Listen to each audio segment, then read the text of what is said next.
I don't believe that the Lodge, Doug, Brad, Andrew, Jason, those guys would knowingly do anything wrong. It's the PokerNews Podcast. Ladies and gentlemen, welcome to the latest episode of the PokerNews Podcast. I am Chad Holloway, joined by Mike Holtz and Ben Ludlow at Level 9 Studio in Las Vegas. We have a good episode for you. I have an interview with the CEO of Texas Card House, Ryan Crow, who's going to come on and talk about the current state of affairs of poker in Texas, as well as what is going to happen with the World Series of Poker Circuit at Texas Card House, and a poker documentary about Texas. We're going to show that trailer here in a little bit, but Ben, Mike, I know you watched it, and without giving too much away currently, I don't know, I'm looking forward to it. I thought it looked pretty good. Oh, yeah. Go ahead. No, I was just going to say, it just looks sick. Looks sick. I'm excited to see it. Hopefully we can get an advanced copy of the, advanced look at the documentary before it comes out, because we're media and stuff. Yeah, we're very important. I mean, how timely. And I mean, it sort of seems to be in the theme of what we've been talking about. It's like, the guy was like, Texas Hold'em was invented in Texas. What are we doing here? I was like, hell yeah, brother. That's what we're saying. So I mean, extremely timely, and the Dallas poker kind of situation and how they've been trying to start, rooms there forever. I'm very interested to learn more. Yeah. We'll also talk about a big hand played by Kristen Foxen, where she laid down pocket kings. I'm sure you've heard about that one. Garrett Adelstein back in the news. He's releasing a book. This is not an April Fool's joke, by the way. We did that at Poker News about Robbie J. Lou releasing a book a couple years ago. It was just a joke, but Garrett really is. The WSOP is back on ESPN. Recent tournament winners, including from the Triton Poker Series and the Poker Go Tour PLO Series, and then some special plans for next week during the World Series of Poker Europe that I'll share here at the end of the episode. But let me toss it to my interview with the CEO of Texas Card House, Ryan Crow, who was kind enough to take some time to chat with me about as I said, the state of affairs currently with Texas poker, the future of the WSOP Circuit at Texas Card House, and the new poker documentary, The Battle for Texas Poker. Check it out. All right, I am with our guest this week on the Poker News Podcast, the CEO of Texas Card House, TCH, Ryan Crow. Ryan, thank you for taking the time to chat with us. Obviously, Texas poker right now is a hot topic. Yeah, it is. A pleasure to be here. Super excited to talk to you guys about it. A lot of crazy things going on right now. Let's start with the Lodge. It had to be shocking to you, being involved with Texas Card House, which is the other, big entity in Texas poker. From those of us on the outside looking in, it's really the Lodge and then the Texas Card House locations. What was it like, when you heard about the initial raid? Yeah, it's kind of crazy. I remember getting the call in the morning. I knew almost immediately when something happens. Any club gets raided in Texas, my phone's beeping almost immediately, whether it be from the owners, players, or my staff. And I didn't believe it at first. When someone said that, there's a lot of rumors that are going, oh, this place is going to get raided, that place is going to get raided, but most of them did not come to fruition. And so when I was first told, I was a little bit in disbelief. But then very quickly, within about 30 minutes, it was able to be confirmed. And at the first I thought, okay, this is not good. This is not good for anyone. So we're on high alert. We call our attorneys, we're calling our lobbyists, our advisors, we're calling the Lodge. I know we compete with them, but I talk to Doug pretty regularly. And so immediately we started trying to do research to figure out what was going on, because there was very little information that first day or two. Yeah, it was, from our end too, we were actually just about to record the podcast when news started breaking. And, one of the biggest questions I had was, is this going to happen to other card houses throughout Texas? We haven't seen that to this point in time. And, we're a few weeks removed now as we're recording this from the actual raid. What is your current sense, with yourself, with Texas poker in general, and with Texas Card House? Are you guys feeling a little more comfortable, feeling like you have a better grasp on what this is all about behind the scenes? And, is there any risk right now for TCH? Yeah, so it's been about 3 weeks since it happened, and we've spent a lot of time talking to both our advisors and our attorneys. And they've been speaking with law enforcement, all the different law enforcement groups that were involved in this raid, and we feel pretty confident that this wasn't necessarily about the Texas poker model itself. I don't believe that the Lodge, Doug, Brad, Andrew, Jason, those guys would knowingly do anything wrong, but I do believe that the authorities thought they were doing something other than just playing poker using the Texas poker model. We've spoken to a lot of them. They all agree that it's a gray area. And we don't believe that there's any like concerted effort to go around and shut down poker clubs in Texas, including Texas Card House, including the Lodge, to our knowledge. And so that's not the sense we're getting right now. It was like, is this an attack on Texas poker in that model? Is it all going to get shut down? Or as I speculated in the last episode, maybe this is more to do with like the banking business side of it, because once the business grows to a certain level, there are much more serious regulations. We talked about the Bank Secrecy Act and things like that. Absolutely. Title 31, all the FinCEN stuff that has to be done. There's a lot there. We hired a consultant many years back out of Vegas that helped us set up all of our anti-money laundering policies, AML policies. There's a lot. So anytime someone comes in and does, a cash transaction of more than $10,000, they have to fill out what's called a currency transaction report, or CTR. If people are trying to dodge it, there's we call it a SAR or SAR, suspicious activity report. But all these things have to be done very diligently. We are able to just, kind of package it up, and they all get shipped off automatically. I think it's to the FBI, and that gets disseminated out. But we're very diligent in doing those. I would hope most clubs are diligent in doing that stuff. If not, you certainly could run into some trouble. Do you get the inkling that it is more something like that? Because you did just mention that you didn't think it was like an attack on the Texas poker model, which I think players would be somewhat relieved to hear that, poker in Texas isn't going to go down. Yeah, I do not think it's an attack on the model itself, based on the conversations that we've had. It's quite possible. If you put yourselves in the shoes of an investigator, there's some type of report, they think something's going on there. I've talked to Doug. He says, yes, they do CTRs, they do all those types of things, all the things you need for Title 31. And so, they do fill out all that paperwork. But if you're an investigator, you're in there, they're looking at bank transactions, it's possible maybe they missed a few, because what's more suspicious if you're doing none, or if you're doing them on a regular basis, but then maybe they're watching the bank accounts, sure, and then maybe some CTRs don't get filled out. Like, what looks more suspicious to them? And so I'm not saying that's what happened, but I'm just saying, like, it's possible that it could just be, hey, the ship wasn't running quite as tight as it needed to be. But I honestly don't know. If that's what they're looking for, but I do think that they're looking for something other than just them playing with the Texas poker model. And I also think that, look, if they weren't doing anything other than just running a Texas poker room, my hunch is that they're going to be okay, and I would not be surprised to see them back open in the future. What do you think the future holds for the Lodge or the situation in general? Yeah, that's a tough one. We went through a similar situation in Dallas. Obviously, I know we didn't get shut down. We got an injunction we were actually supposed to shut down. We got like an injunctive relief to keep us so we could stay open while we were going through the lawsuit, which we were very fortunate to get. But that drug out for years. There needs to be a better way for due process to play out here, because I don't think they were doing anything crazy, at least not knowingly. It's possible some player was able to get money through their system or without filing CTR. I have no idea. But ultimately, I think that if they weren't doing those types of things, they're going to be okay. But they could get fined, they could be able to reopen. I just don't know. There's so many ways it could go. But the thing that's going to be the most painful is that it doesn't seem to move very fast, at least in our experience. My hope is that this all clears up pretty quickly. It's pretty damaging to the community as a whole. We support those guys fully in this fight, and we're going to do everything we can to back them, because obviously assuming nothing else was going on, but I don't think anything else was. Yeah. I did hear a rumor, I'm not quite sure how accurate it is, that the authorities should have to file charges or something by, I think it was April 9th. Otherwise, they have to release a lot of the seized assets and such. Again, I don't know how accurate that is. And if charges come, so be it. We learn a little bit more. But maybe, like you said, maybe some charges don't get filed after all. And, best outcome is the Lodge is able to reopen their doors in maybe a week or a month. Who knows? I could see a scenario where they're opening in a few months, or it take a couple of years. And it sucks. I can't imagine being in that spot and having to go through that, because we can say it's affecting the community, the poker community, but it's, really affecting the people at the Lodge and the families that were there, the dealers, the staff. And so it's a very painful time.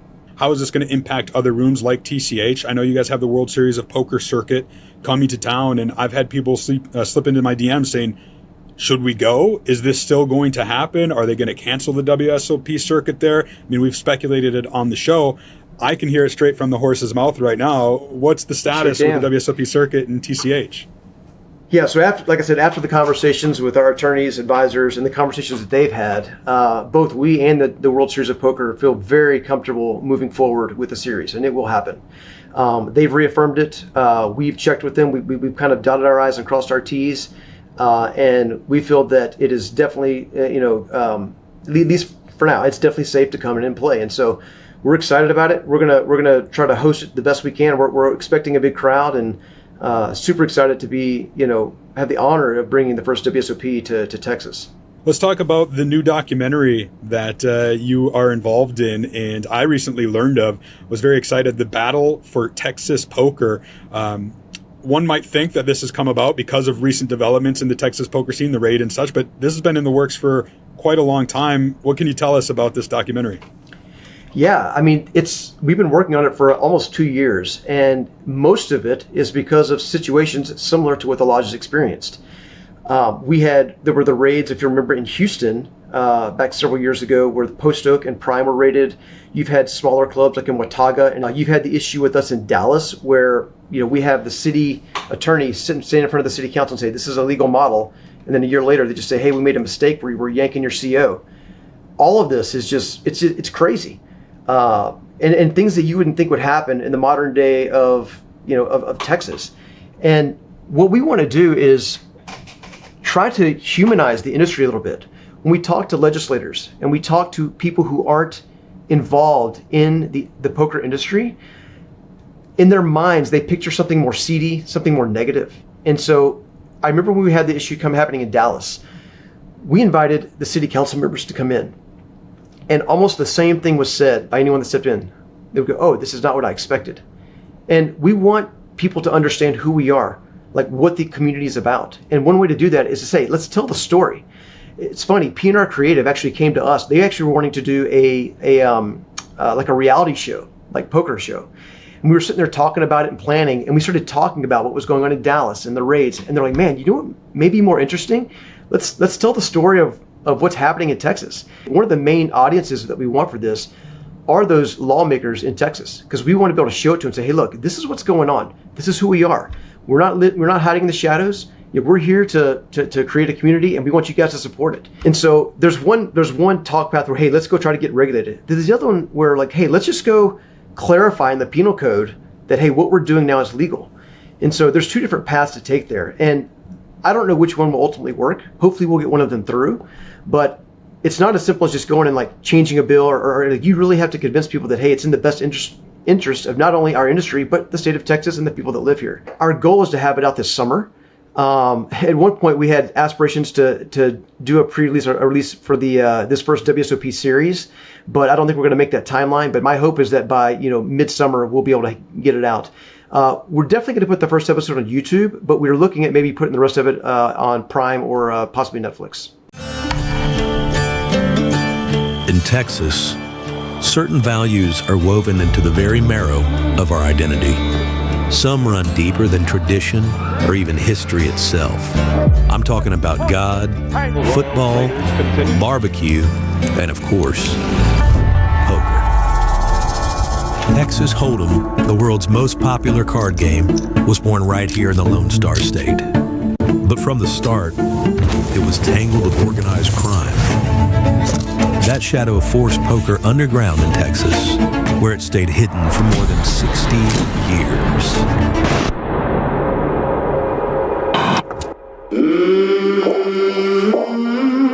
We opened this thing thinking they were going to come after us and shut us down, and we were going to win this lawsuit and fight the good fight for poker in Texas. But when no one came and shut us down, we had to figure out how to run a business. There's this little card house next to a trailer park in a dilapidated building, a ton of cars in the parking lot. This was a Tuesday night, and the place was packed. When he told me about it, I went home that night. I kind of Googled it to see, like, hey, what is this Texas card house thing? And I stayed up all night.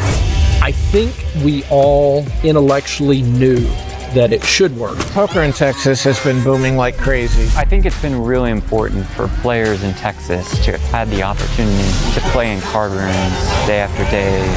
I played poker in Las Vegas last week. I played poker in California a couple months ago. Guess what people are talking about at the table? Texas poker. I I say he plays like a cowboy, people kind of know what you mean, like you play a little bit wild. Well, Texas poker players are a little bit wild by nature. A raid by law enforcement at 2 poker clubs in Houston, 9 people now facing charges. Of course, the forces on the other side are as strong as they've ever been. It doesn't sound like it should be legal. I don't like the fact that it's in my district. I don't like the fact that it's in my city. We are riding the razor's edge. I will do everything I can in my power to get them shut down. My wife was home alone with our 1-month-old dog, and they showed up with automatic weapons. Pay me and I'll give you a license. Don't pay me and I'll prosecute. Clearly there was some foul play going on. Because I feel without a shadow of a doubt, we didn't do anything wrong. It's really rallied the community. So the battle for Texas Hold'em ultimately, I think, will prevail. Texas Hold'em was invented in Texas. So what are we doing? What am I being arrested for exactly? He says first-degree money laundering, organized crime, racketeering, running a gaming establishment. And I'm going like, oh, that's all? Try to catch me howling at the moon. All right, a big thank you to Ryan Kroll for taking the time to chat with me. You saw the trailer there for the new poker documentary, The Battle for Texas Poker, that should be coming out shortly. I think it looks pretty good, gentlemen. When I first heard about this, I was a bit skeptical, especially with the history of poker documentaries as of late. But this one seems like it was pretty well edited, designed, filmed, etc., etc. Ben, as somebody who works in film a little bit, what did you think? Yeah, I mean, I agree. And how lucky are we that this is coming out at the time when all of this is going down?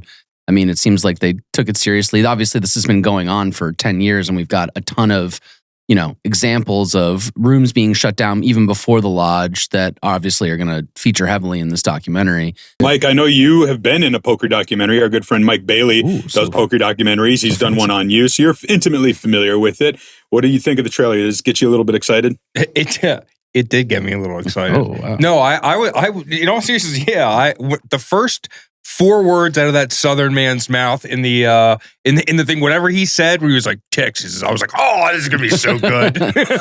I mean, there's that one guy who's wearing a cowboy hat in a pool, shirtless. That's Fireman Scott. That's Scott Delaney. The guy I talked about. I don't know if you were on the episode or not, but I was like, I got to go to the PLO at 7 a.m. No, it was Connor Richards. It was Connor Richards. Oh, okay, yeah. I know what you're talking you about. You guys are so similar that it's Everyone says Connor and I could be twins. It's true. Yeah. Let's talk about this big hand that was played by Kristen Foxen at the main event, the 100K main event of the Triton Poker Jeju. Check it out. Maybe the price is just a little too good. Kings for Kristen Foxen. Is this real life? Wow. We still have button, small blind, and big blind this act. Is crazy. What a spot for Kristen. Yeah, I thought she was balancing here. She's thinking. You can see it. She's bleeding deep into her time bank. Oh my God. No, wow. No. Take those cards back. What? Folded kings. That's when you're thinking, ICM too much. But you have to remember in a tournament, it is very top heavy. The big money is really at the top. Well, now, how does this change Elton's decision? He knows that Kristen folded something good. Yeah, he's definitely not thinking she folded kings, but he's thinking, that she might have gotten away from ace king, jacks, probably for sure. Maybe queens or ace king is probably what he's thinking that she folded. Ketzer's just sitting there why couldn't I have just not had an all-in hand in this one? He's smiling. All right, so tens are out. And then Chrissy's going to see that Chrissy's not going to like to see this. Jacks and a jack is dead. Even better. Kings, good job. Ketzer is thrilled to hear that. Yeah. That's right? Yeah. Well, can Ketzer find a queen? Because he is live with the kings in the muck. Those kings there. King on the turn would have been top set. Almost out the door. And instead, So there you have it. Kristen Foxen laying down 2 black kings. The EV of the situation. It's really, listen, Kristen Foxen is amazing. Pocket Kings doesn't actually make a lot of money in that spot if you run it. It's a reasonable fold. She's very good if she thinks she has an edge on the table. She's going to pass up on spots like that. I trust her reads. Could have easily been up against aces. She wasn't. It's unfortunate. Sorry, Kristen. That happened. It's unfortunate, but man, want to have that one back. As Worm said to Mike McD, should have played those kings, Mike. Should have played those kings.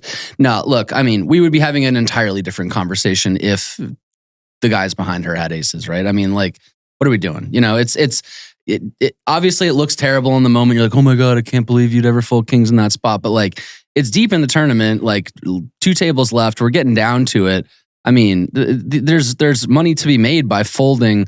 Obviously, like, it didn't work out this time. She would have won, all those things. But, you know, well, if we say that even like half the time or a little less than half the time they've got aces, then like it makes sense, right? So, you know, anyone who's talking shit can kick rocks. There you go. Yeah. I was going to say something worse, but I forgot we're on the podcast.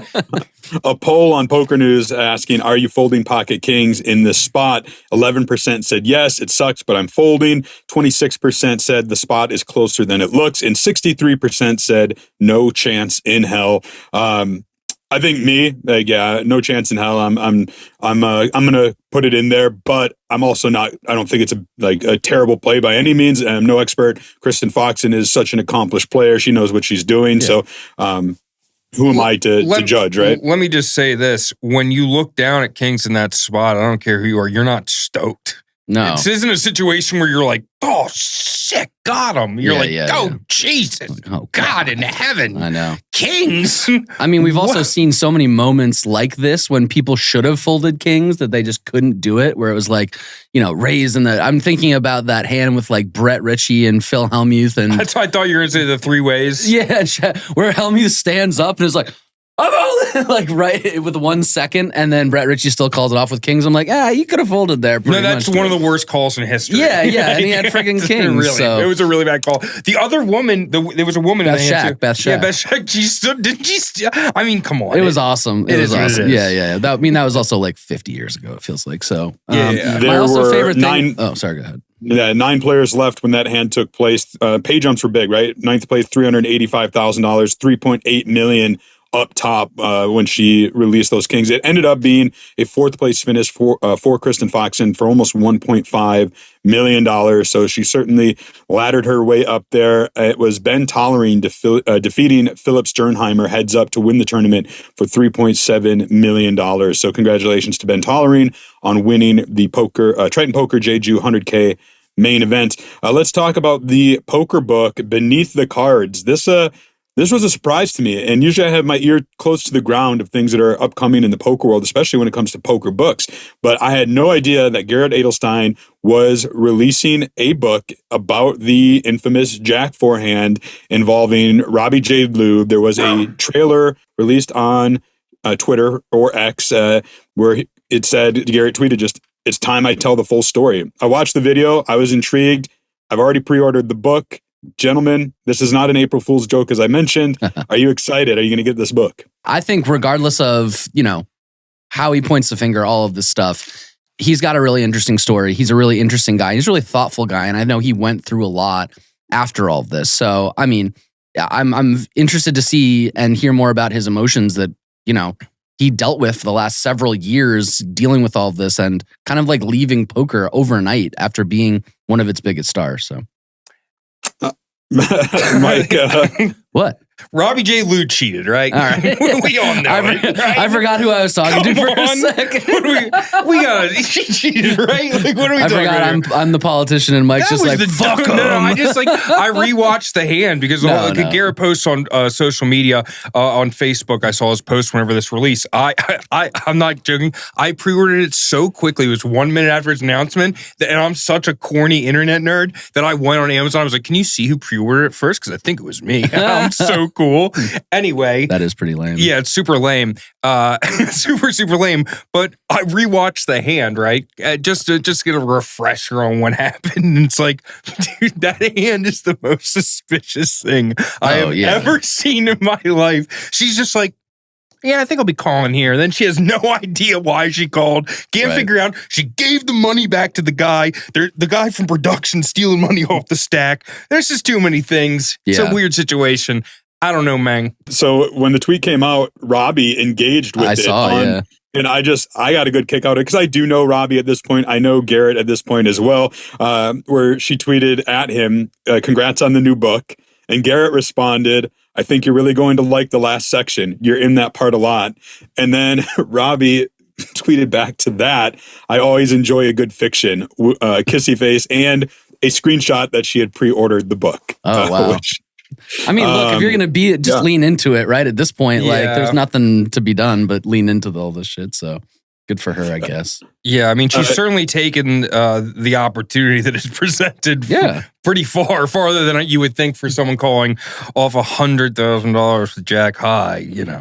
We're going to talk about the WSOP back on ESPN. We had Jeff Platt in the studio. We had TJ Reed. We talked a lot about the WSOP and things that might be coming down the pipeline. Production value was a big topic that we discussed. And I think those of us in the industry knew this was kind of coming down the pipeline. It just needed to be finalized, and it is. So for the first time since 2020, the WSOP is returning to ESPN. There's a new production team behind it. There's going to be a huge stage in a new area at the World Series of Poker, as Jeff Platt told us. Details on the main event are out, that there is going to be a 20-day break between the final table and then returning in early August 3rd through the 5th to play out the final table, which will allow some build-up storytelling time, which I think is great. There's going to be episodes on ESPN. Gentlemen, to me, huge win all around for poker with this announcement. What say you? What say you? Great question. I think this is sick. I'm stoked. Like, so stoked. It's always my dream growing up to play on ESPN. And when I first played the WSOP seriously, my first summer was 2021.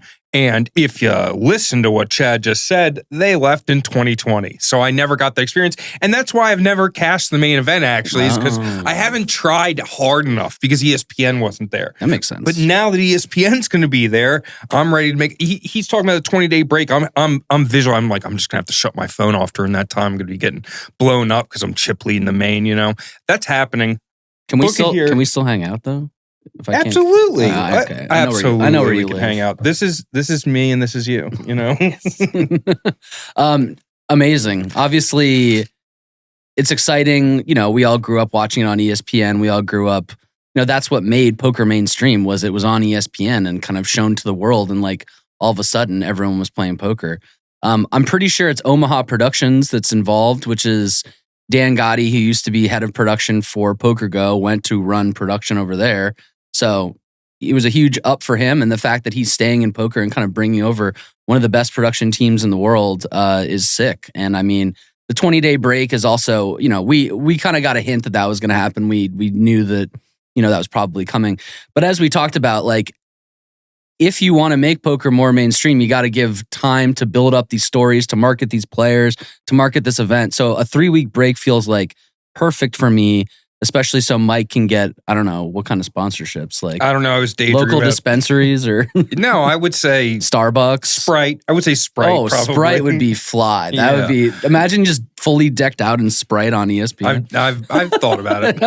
I've visualized it. No, but this is great, and it can only be positive. I don't know how the economics work, but like they're doing their thing, and they're trying to, you know, Gigi and WSOP are trying their best to get poker back on the mainstream. So not enough money to pay for circuit rings to cost more than $1, but we can get on ESPN. Recent tournament winners presented by WPT Global, starting with, we mentioned the Triton Poker Jeju a little while ago when we talked about Ben Tollerene win and Kristen Foxen laying down the Pocket Kings. But there was also a big win. The 10th anniversary special, $150,000 buy-in tournament, was 81 runners, was won by Paul Phua, who was one of the founders of Triton Poker. So it was a very special moment. He won that for $3.2 million, defeating Brandon Wilson, heads up.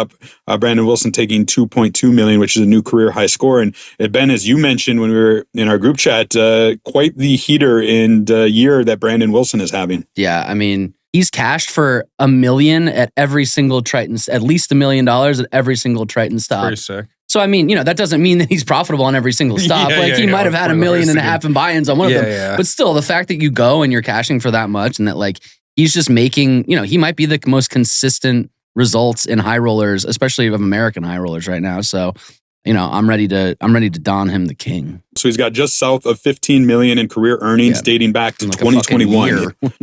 Well, his first ever cash on Hendon Mob was 2021. That year he had 135K. He had 6.4 million in 2025, and he's already at almost 5.2 in 2026. Wow. And we're only at the end of March as we're recording this. So he's on pace to have a career year, already atop the Illinois all-time money list. Wow. He passed Connor Drynan, who is a guy who's like, where's he been lately? That hand where he got his aces against Kerry Katz in the $1 million big one for one drop. The 4 flush came out. That hand's been back on social media as of late, and some people are asking, like, yeah, where's Connor Drynan been? He's been playing golf. I think he lives in Vegas. He's around. He's got kids and stuff. I played a PLO or PLO 8 event with him last year in the WSOP, something like that. I think he won a mixed bracelet a year or two ago or something too. I feel like he can just show up and he'll win stuff. Yeah, I heard rumor too, maybe playing those high stakes private cash games, which seems quite likely. I don't think that's a rumor. I think it's true. He's apparently the crypto goat too. A bunch of people get crypto advice from him. Yeah, who knew? Except everybody. Well, we'll keep an eye, see if Connor Drynan makes an appearance at this year's WSOP, and also keep eye on the year that Brandon Wilson is having. So, and congrats in the meantime to Paul Phua. Another winner to give congratulations to was Chino Rheem, becoming a back-to-back PokerGo Tour PLO Series winner. All right, Nolan, go. Okay, so say it. You say it. You say it. Congrats, Chino, you won. Why? Say why. Because you need 2 PGT caches, and Bruno only got 1. So I'm not really accepting this series thing because Bruno technically had more points than me. I lost. Bruno had 16 more points than me, but he only cashed in 1 event, and I cashed in 4. So the boys are now here at the studio saying that I won, which whatever, cool. But technically, I didn't win the leaderboard or anyone. But whatever. Thank you. Good. Put that one there. Put that one there. Keep that one there. There were, let me see, I want to make sure I get this right, 8 different events. And on the leaderboard, it was one Bruno Firth taking the top spot with, I want to say, 300 points. However, Chino Rheem was in second with 281 points, and there was a qualifier. Per the rules, you had to have at least 2 caches, and Bruno Firth only had the 1 cache. He ended up winning the main event, defeating Chino Rheem heads up, but Chino had 4 caches throughout the series. So even though he got less points, he's technically the champion. Did you guys see that? I won't say it's a controversy because it was in the rules, but it was just a very interesting development. Yeah, I mean, Bruno's a beast, and he's one of probably the best PLO cash game players around, and Chino's a beast too. So, I mean, good for him for getting a technicality and winning. I mean, this is just like Chino's run in these mixed game series is insane. Like, it's basically just the Chino Invitational at this point. Has he won 2 of the mixed ones and 2 of the PLO ones and the heads up that they had? It's just like PGT is just his personal ATM. Others who captured titles there: Sam Soverell, Jeremy Osmus, Michael Wang, Jeremy Druckmann, and Mike, your boy, King High Pan. That's my dog. King High. 011 Poker DR. I don't know if it's Poker Doctor or what, but that's my guy.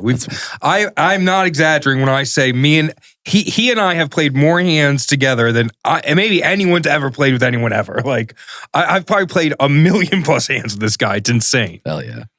I would like to get him on the podcast at some point. I think that would be a lot of fun. Like, ever since I learned who he was and you pointed that out to me, now I'm seeing him everywhere. His name keeps coming up. And he just seems like a very interesting character that the poker world needs to know more about. Yeah, everyone calls him Jack. He's just Jack High Pan? Jack High Pan. Yeah, he's just a sick puppy, man. He's just a sick puppy. And he plays a different style. He has different bet sizings. It's very interesting and has a lot of success. So, well, we love a sick puppy. Shout out Not Jack. like an actual sick puppy. Like, I hope all dogs are very healthy, but yeah, like a sick poker puppy we love. Exactly. Let's get him on here. Let's replace you with him. That's fine. We can just pretend like not everything's the same. Everything, yeah. So, Mike, sorry. I am going to be replacing both of you next week because I am heading over to Europe. I'm going to go to the Irish Poker Open for a few days to check that out, and then to the World Series of Poker Europe, where I'm going to do 5 different episodes of the PokerNews podcast, daily episodes next week, that will publish at slated 8 a.m. Pacific time every day, where I will bring you up to speed on the latest of the World Series of Poker Europe, get some guests in studio to interview and have as special co-hosts because you guys are not making the trip. Until then, we'll keep a seat open for you.